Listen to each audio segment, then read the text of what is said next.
morning, Ryan. How are you doing this fine Tuesday morning? It's lovely outside, I'm feeling Ryan. this music a little more today because it's so much warmer outside. Yesterday Finally. was lovely, wasn't it? I'm going to go tend to my new farm tomorrow. Your new farm on the roof? Are we talking? No, we've got another location. 520 pyong. Wow. Okay, so pyong one is- pyong is like 3.3 That's right. meters squared. 3 by 3. Wow, that's a big area. Yeah, 3 meters squared. Yeah. Not 3 meters by 3 meters. That would be 9 nice. meters. Right. Yeah. We're good at our maths here. Yeah, there you go. We're on the ball. Teamwork. So this is a new big plot that you've recently started working on. Yes, it's kind of a bit of stone soup. Are you familiar with the stone soup parable? Stone soup. Yeah, there's an ancient parable called stone soup, and it's like you get a bunch of people to put in different ingredients, and sooner or later you have something amazing. So I've got a few What's friends that that got to do with stone soup, though? The parable is these travelers come into town and they want to start a business or be somewhat successful and so but they don't really have anything. So they put a stone in a big pot and they say, "Oh, this is a delicious stone." And then they're like, "Oh, do you have any carrots? You can put them in here and we'll share it later. Do you have any potatoes?" And then slowly but surely the entire village puts in a little something into the stone soup, and it becomes this amazing stew that just started with a stone. And so they ripped off the other villages by they put in a stone. That's not the idea, Peter. No. They pulled the wool over their eyes. Okay, I give up. I interpret it in a bad way. I'm very cold and calculating like that. Anyway, Ryan, today's hashtag. Oh wait, so with the farm, sorry. Oh, it's fine. Is it a farm? Can we call it? It's I guess it's a small farm, yeah. Wow, and where's that? Near where you live in Suwon? Really close to where I live, thank goodness. So it's 5-minute drive. And so, what are your plans for this plot of land? It's not just my plans. Like I said, it's stone soup. It's a co-op kind of thing. So a few different folks have pitched in, and other folks are going to come out and help us work the land. Nice. The first full moon of the lunar calendar in a new year, you're supposed to burn all of the sticks left over from last year's crop. Now that's already passed. Okay. But tomorrow is a holiday here. March 1st, yeah. It's a good time to get a lot of folks to come out, and we're just gonna kind of get the land prepped up by burning that stuff and then spreading the ashes. You can kind of balance the pH of the soil. With the ashes? With the ashes, yeah. Wow. And just kind of clean it up, get it ready, and kind of plan out what we're going to put everywhere. But cool. Lots of peppers, lots of really spicy Mexican peppers. Wow. I'd love to come and take a look. Oh, please. It's like a anytime. big plot of like flat land. That's it. Wow. Kind of surrounded a little bit by the city, but just far enough away from everything to where we can have a good time and feel like you're in nature out there. So like a little oasis. No animals, though. I want some chickens and maybe a goat or two. Yeah, we'll see. That'd be cool in a little hutch or something. Well, speaking of an occupation to keep you busy, our hashtag today is dream job. So I heard that you wanted to be an air hostess. Yes, it was air hostess when I was younger because I didn't know the male equivalent name. Yeah. Because I love going on planes, but then I changed my mind when I was older. Glad I did. Yeah. Because I think it's a tough job being up in the air for so long. Sure, I've known a few that would do the 3 days on and 3 days. That's hard. The jet lag, it really messes up with your circadian rhythms. But what was your dream job when you were younger, right? Food was always there. My mom put me in this little class when I was like 4 years old or so, where we would make food together. Seriously? I remember it. I That's remember so cool. 3 or 4 years old making pasta. I can see maybe trendy parents doing that now, but back then, was that a thing? Right. Well, it wasn't that long, but no, it was. I loved it then. But I guess if I was being completely honest, I think architect was the first one that I really because I was always designing tree houses and forts. Oh, cool. And like calculating how many bricks I needed in the base and how many bags of some. How old are we talking? I had 5 or 6. I used to sit. What? We'd go on road trips. You're a genius. No. Child genius. What happened? We'd go on road trips. Good, never mind. You go on road trips, yeah. It's a great story. No, we'd be on these long. My parents, we'd hop into the big van and we'd drive out west. Like a 16, sometimes 2 or 3 day drive out to the Rocky Mountains. and I would just be sitting there. That's a long time for a kid in a car, and this is before we didn't even have Game Boys yet. Right? Sure. So I had my pad, my graph paper. You remember this fun stuff? Yes, the graph paper. Did you paper. ever do that too? And I would design this whole thing out, and I'd ask my dad, how many bags of cement will cover, and calculate it out. Seriously, that is so cool. And then what happened? You just didn't pursue it seriously ever? Oh, I think I got too focused on making money. I used to sell lemonade and really on the street, like you see in American films. I used to sell gum at school, baseball cards. Wow. Was that legal at school? As in Probably by school not. rules? Yeah, because I sold a couple of things at school, and then they clamped down. They were really strict about it. My parents used to say, "No, I'm not sure you're supposed to be doing that." We're like, it's fine. I'm making some cash. It's okay. And I assume you love what you do now. I couldn't be happier with what I'm doing. Yeah. So and the farming and the building ovens and smokers and stuff, and helping other people start their restaurant dreams. That's so cool. It's great. And immediately when you meet someone who enjoys their job, you can just tell, because they're really passionate about it. Me, yes, I am so blessed to do this job that I love as well. Flight attendant, glad that maybe that could be my next career after I retire. There you go. Yeah. I can serve drinks on a plane. Phase 2, phase 3. Yeah, absolutely. A couple of messages already. Marine says, congratulations to you. Parabéns, Chef Ryan. Obrigado. Congratulations once again for your new farm. You must be so excited. Good luck in this new challenge. Thank you so much. Boa sorte. I don't know if I'm saying that right. Boa sorte. Okay. Well, that's the Brazilian pronunciation. Oh, nice. And Annie from Singapore as well says, "Oh, you've got a new hairstyle as well as a new farm. That's cool. But you've just tied it up a bit differently." Oh, maybe, yeah. Yeah, it looks cool indeedy. All right, so on to today's ingredient, cockles. Yeah. Do you like these? You're kind of a picky eater. I'm not a big fan of cockles. My mum loves them. In Britain, people don't eat that many types of shellfish, especially cold, but this is one of them. Right. Cockles. I grew up thinking, okay, clams. Yeah. And you might hear of surf clams. You might hear of little neck clams. You might hear of steamer clams, things like. But in Korea, you've got. Oh, goodness. I guess I could probably, just off the top of my head, name about 10. Yeah. And I don't know all their English names. Sure. Because they'll have scientific names, but common names we may not have. No. Because there's just so many, and they really are different. Living in Korea has opened my mind to just the variety that's out there. Of lots of seafood in particular, I think, especially with things like octopus. There's so many different types of octopus here, whereas in England it would just be a big octopus, a small octopus, exactly. and people don't even eat octopus that much there. But cockles is certainly one thing that even Brits know about, because you go to the seaside, and all seaside resorts will have a fish cellar, a little stand, a little kind of food cart, if you would, and they sell all these cold seafood little pots, like jellied eels is quite a traditional thing in the UK, but I hate it. It's disgusting in my opinion.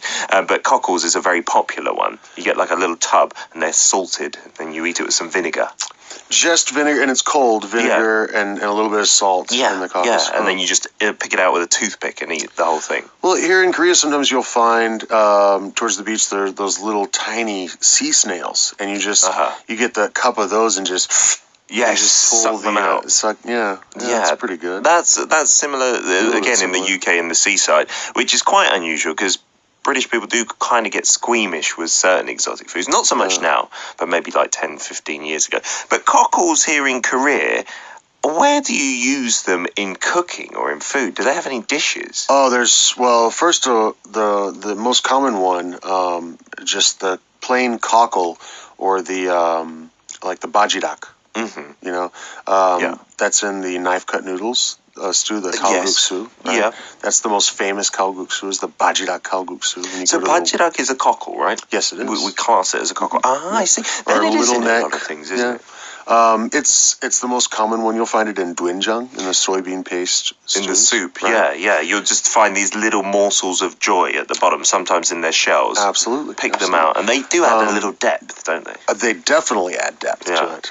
If you don't have them in there, even if you go and buy the little cheater doenjang packs or doenjang guk packs at the big supermarket chains, they'll have a little bag of live clams that you add in.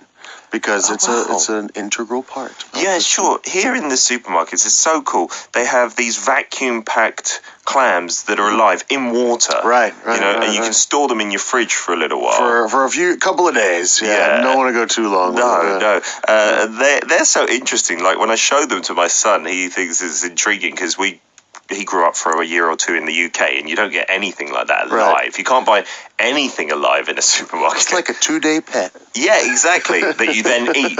So he's totally okay with eating animals that he's seen alive now. It's so cool. Like when we say we're going to eat a bit of pig, he's not squeamish at all. But you don't have to say pork anymore. It's just pig. No. Yeah. And with fish as well, if we're looking at fish, I often joke, should we eat it? And I expect him to say no, but he's like, yeah, let's eat it. I'm like, no, we can't actually eat that. That would have been me too. That would have been me too. Yeah. How old is he now? 4 years old. So he would eat anything that moves. He's ready to go fishing and catch that fish and eat it too. And eat it straight away, I am sure. And cockles then in Korean cuisine, are they ever the main attraction though? Not really. Absolutely. There's so many different kinds. The gooey. The choge gooey. Oh, yes. Now, some of those would be classified more as a clam, different kinds of clams than cockles. Yeah. I guess, when I think of cockles, I think of kind of smaller ones. Is that what it means? One of the main ones that we're talking about today, the se choge, in English, it's an egg cockle. Or the bird clam. Oh. And it's a little bit bigger. Really? So I don't know if cockle, I've always thought of it as being a little bit smaller, but maybe that's not the best description. Maybe it's just a variety of clams. Yeah. So, one, like your question, one of the main ways to have it or enjoy it here in Korea would be on the grill next to the seaside, usually on the West Coast. Yeah. And they just load up kilos and kilos of these live clams right over charcoal grill. Yes. And they'll just pop open, and sometimes they pop open a little fast, and you'll get sprayed, or it'll the shell will break, and you have to just be on your toes. Avoid the juices. It's so good. I mean, you're just eating this fresh seafood right by the sea, just a simple way. Maybe dip it in a little sauce, but it's good just right out of the shell. Yeah, so usually they'll give you the spicy chojang, right? The sauce. The vinegar, red pepper paste. Yeah, which is good to add a little bit of flavour if you don't like it maybe too fishy. But when it's grilled, it doesn't taste that fishy either. No, I don't think so. Not all of them are a little different, The bird clams or the sechoge, those are pretty meaty, and kind of sweet. And then others will be a little saltier, or there's the variation between being meatier or being sweeter. And I kind of like the smaller ones or the medium-sized ones. Do you ever get the really big ones and you're like chewing on it for... Yeah. And sometimes they'll cut it up for you. Then I don't mind it so much. But if it's like the whole thing and it's huge, right. It's just a weird texture in your mouth, It's a bit much. Now, that leads us into another way that it can be enjoyed here, and that is the shabu shabu. Ah. Have you done that? No. With cockles. It's less common, but shabu shabu are like kind of like a hot pot dish where you have this boiling broth in front of you. Yeah. That usually has the famous one here is of course the kind of kelp broth that has the dried anchovies, some radish, and some kelp in there, and then you're going to dip these clams that are already washed, so they don't have any sand in them, and maybe sliced up if it's a larger clam, and you just kind of hold it in that boiling broth just for a few seconds, and it's done, and it's ready. Just like with shabu shabu with the thin slices of beef. Exactly. I've never seen that. Yeah. It's much less common, but it's really good. If you go down southwest or south coast, that's where you'll find it. Yeah, so the jjigae is very common at seaside destinations. Even here in Seoul, there's many restaurants that'll do it, and it's such an experience because you get such a wide selection of not only clams and cockles, but other weird and wonderful shellfish that I've never seen. I've enjoyed it every single time I've done it. It's a little pricey. It's not really that bad. If you split it.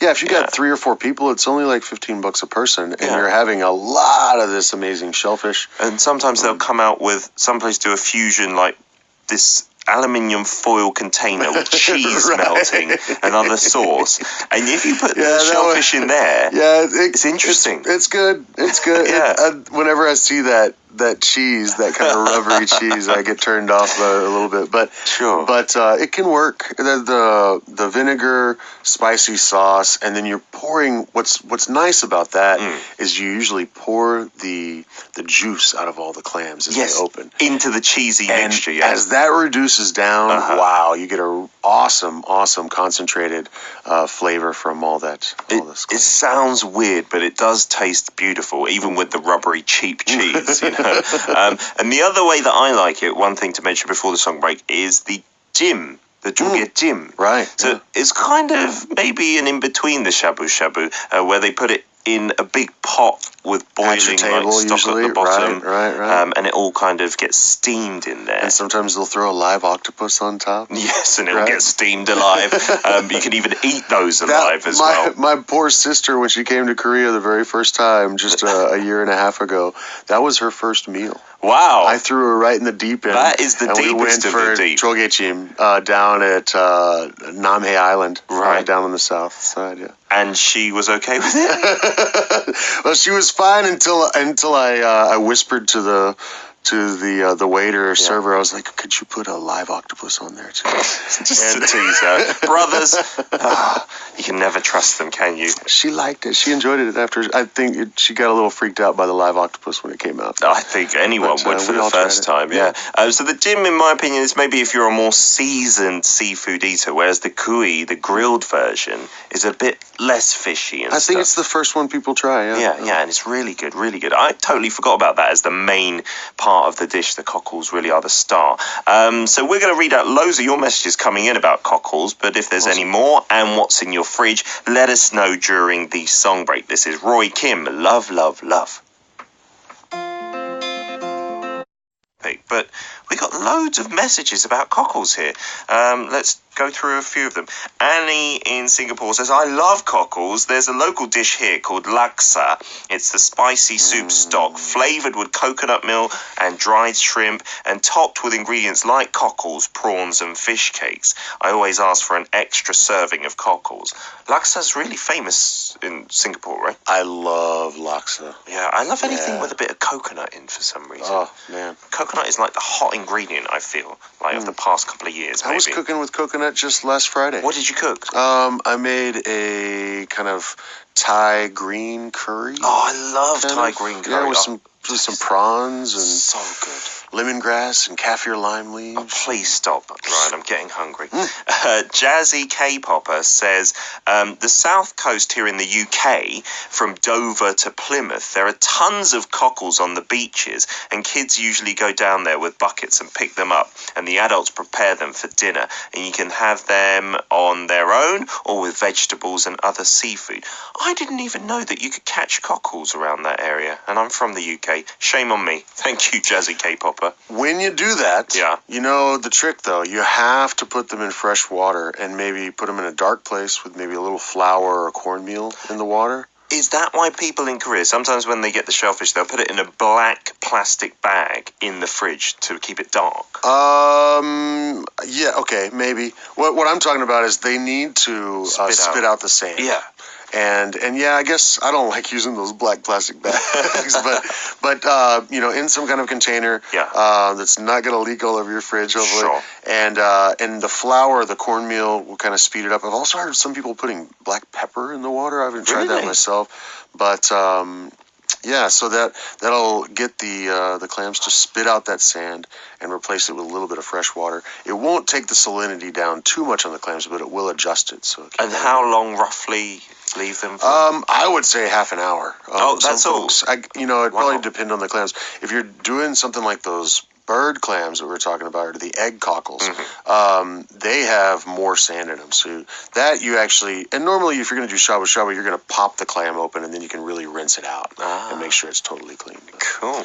But, yeah. Oh, that's a good tip, because it's the worst eating shellfish and it's all sandy inside. We were camping on the beach in Korea years ago, and we dug up a bunch, and we were real primitive camping. We didn't have any fresh water tap around. Sure. But we tried to cook these up. Nobody, I mean, the broth, if you could get the sand away from it, was great. Seriously. But you couldn't eat. We felt guilty for cooking up all these massacring clams. them. You couldn't get the sand out. It was so much sand, In Korea, they've got great places where you can catch, I think they're called the razor clams, the long ones. I love those. Matjoge. I love it. They're a little different from the razor clams that some folks might know, or if you did like an image search. And so those are really long, really brittle shells. The ones in Korea, they're still a little brittle shell, but they're shorter and they're fatter. Yeah, inside.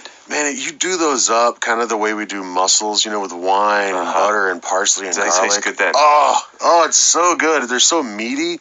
Wow. And just one of my favorites. Because we caught loads, and the way you catch them is so cool. Have you done it? So you look for the holes, and you kind of dig there, then you sprinkle a bit of salt on top. Your son must love doing that too. We haven't done it together yet. Oh, you got to go here. Absolutely. It's almost time, like next month. Oh, really? Oh, yeah. And then you sprinkle the salt on the top of the hole, and then it'll pop out. Right? Yeah, and then you grab it and they're searching pull it out. And you just dig a hole, and then you gotta follow the little air bubbles. Down and down. It was so much fun. But when we then did the kui, the grill over the charcoal, I didn't like it. I thought there wasn't enough flavour. So maybe with some garlic, like you said, with the mussels. Yeah, I love adding, fat, adding butter and garlic and lemon and maybe some white wine and parsley. Yeah. That's just a classic Western style. So. That would have been good. Some more cockle messages here. Siska says, in Singapore, I love cockles more than clams. Here, for simple dishes, we serve it just steamed with ginger chili sauce. And my favourite is actually cockle satay. We cook it in chili. And also cockles in porridge is nice as well. Oh, I think you see that sometimes here in a juk. You can get some cockles in the rice porridge. I like that ginger chili sauce. That sounds good too. Yeah, that does sound delicious. Last cockle message here from Aaron. As everyone else is saying on the message board, this is making me hungry, and it sounds so yummy. The closest thing I've tried to cockles is clams in chowder and soup. But on the hashtag Dailyk photo, I saw the cockles. Is this a Korean salad? So we've posted up one picture. I'm not totally familiar with that. No, that's going to be a gym or something, isn't it? That doesn't look like cockles, does it? Oh, that's the seichoge. That's the bird. They've been bird taking clam. out their shells. Yes, they have, and that it's kind of like the shabu shabu or the hot pot. So all that can be dipped down into the boiling water. Yes, Aaron, that is not how it's served as a salad, although it looks like way. They put it into a boiling broth, and then it's cooked. It's kind of fun. At your table, you got your chopsticks and you're just grabbing these pieces that you want to try and dip them. And then you'll have like a little sauce on the side that you can then dip it in and enjoy. Good, isn't it? All right, now time for what's in my fridge. You've got a couple over there to kick things off. I do. Mireille in Portugal, this is, she reminded me of a vegetable I haven't thought about in so long. Chouchou. What? Or chouchou? Chayote or, I think so many people are going to be curious as to what this thing is. In Texas, you might see it, or I would see it occasionally when I lived there, in more of the Latino markets. But it's really common in Brazil, and it's this hard, kind of Western pear-shaped thing that when you boil it or steam it, it starts to have a texture kind of like a watermelon. And what we would do in Brazil is just kind of cut it up. You got to peel it. You got to take this kind of hard center white part out of it. But then you got these little cubes and just boil them in chicken broth, and they're amazing. They just kind of soak up that moisture, and they get really tender. But like a watermelon texture. Really, really watery, yeah. What? But it's a vegetable, is it? It is, yeah. Oh. This is a blast from the past. I want to get seeds and grow these on the farm. I've never seen this in Asia. So You've got the shushu, some grated cheese, spicy sausage, eggs, lemon, bacon, tofu, mushrooms, lettuce, and tangerines. Wow, that sounds good. Boy, what I want to do because of the shushu is I just want to do like a feijão tropeiro. Oh man, I miss this dish that you'd get in Brazil at like the big football matches or soccer games. Really? And you could have, do up some rice. I don't see beans here, but normally you'd have the feijão, the beans there, and then you could have the sausage and the fried egg and a little bit of the boiled shushu, and you'd have this amazing plate. Maybe chop up some of the lettuce and mix it with some olive oil and salt. And you could have that at a Brazilian football match, something similar. So cheap too. Seriously? Oh, and you're stuffed, and it's like $3 or $4, and it's this giant plate. Gourmet meal at a match. What, in your seats? It's amazing. Yes.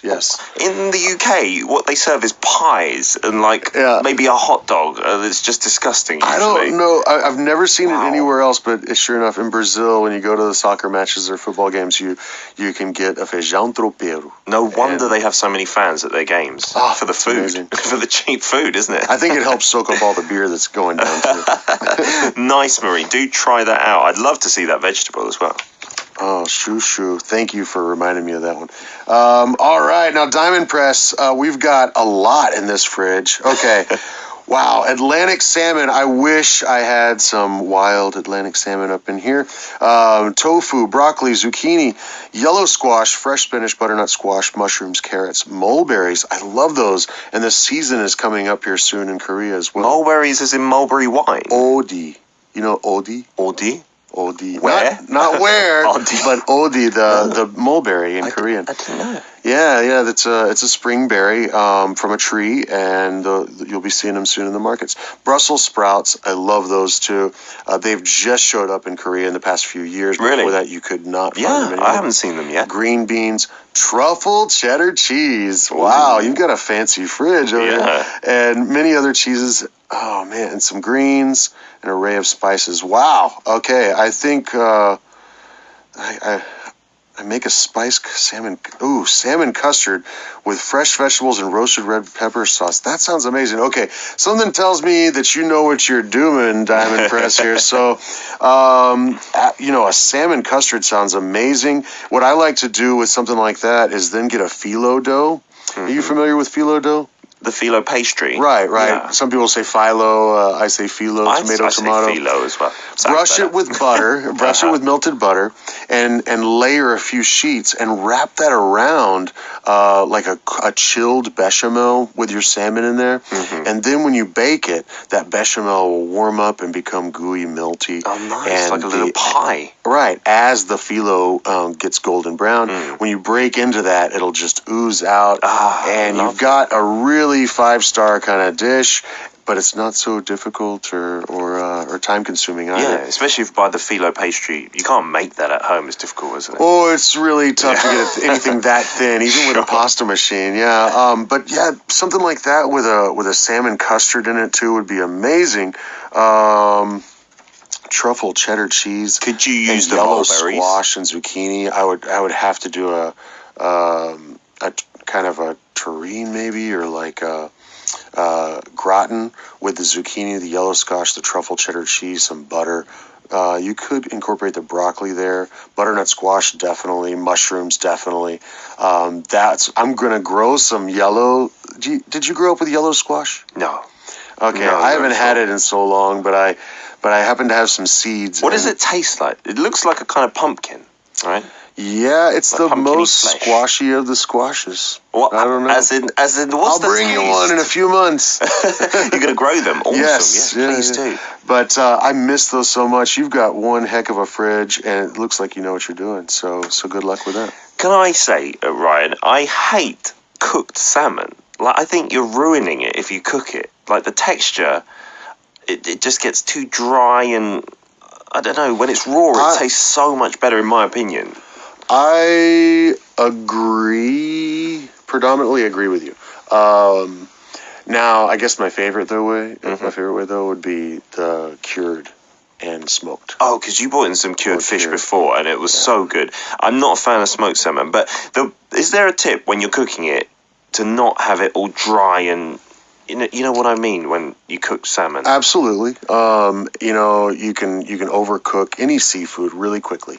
When it comes to salmon, I would just leave it a little medium rare in the middle. Okay, a little pinky. Yeah, really well, pinky. it's just not pinky, moist where it's orangey. not right. So it just hasn't changed color completely. Uh-huh. When I was doing a pop-up restaurant event on my rooftop last summer, we would kind of crust breadcrumbs and like a basil pesto on top of little pieces of salmon belly that are so full of fat. That's just the best part of the whole salmon, right?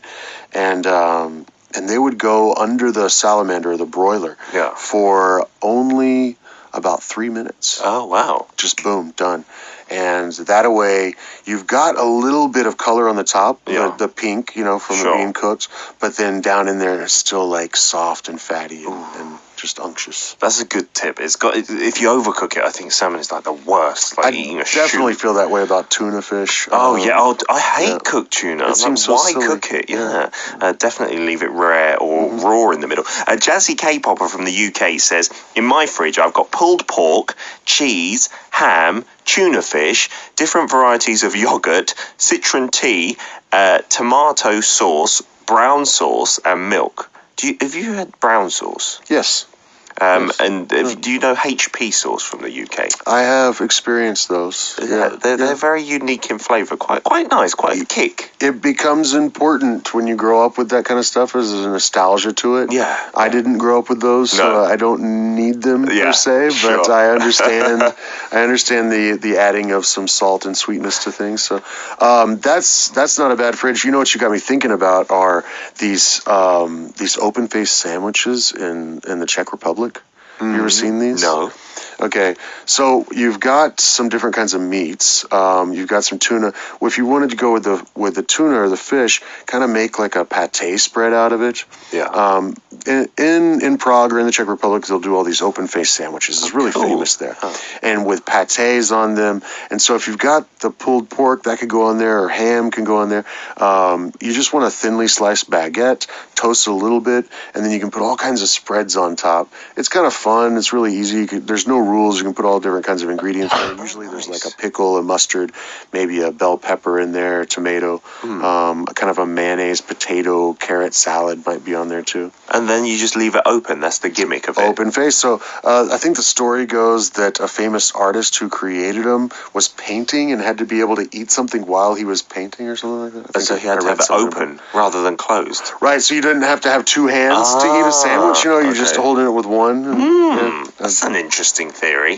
Sounds like hogwash to me. But anyway, thank you so much for your recipes. We've run out of time to do Siska's, but Siska's said, I'm ready to be killed because of my fridge anyway. Please do it with the goblin's sword. I've got terrible ingredients. So we'll just skip yours for this week, Siska. But next week, hopefully, we'll be back. But send us your favorite laksa recipe. Yes, I want to try to recreate one here. Amazing. Ryan, thank you so much. We'll see you again next week. My pleasure. Okie dokie, it's time for some As One. This is Don't Say Anything. 아무 말 안 해도 돼. 살며시 웃을 땐 나 그럴 때가 예뻐 정신 나간 사람처럼 보일 거야 아마